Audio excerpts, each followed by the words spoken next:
আসন্ন আইসিসি টি-20 বিশ্বকাপে খেলা হচ্ছে না বাংলাদেশের, তাদের বদলে স্কটল্যান্ড খেলছে বিশ্বকাপে। এবার চলে এসেছে আইসিসির আনুষ্ঠানিক ঘোষণা। প্রেস বিজ্ঞপ্তি প্রকাশ করে বিষয়টি নিশ্চিত করেছে ক্রিকেটের সর্বোচ্চ সংস্থা আইসিসি।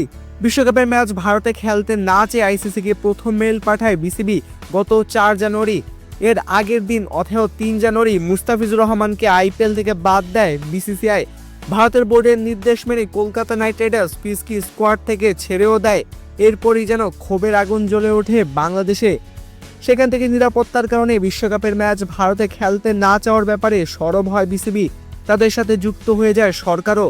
অন্তর্বর্তীকালীন সরকারের যুব ক্রীড়া উপদেষ্টা আসিফ নজরুল শুরু থেকেই এ ব্যাপারে ছিলেন সক্রিয়। বিশ্বকাপের ম্যাচ ভারতে খেলতে না চাওয়ার বিষয়টি আইসিসিকে জানাতে বলেছিলেন আসিফ।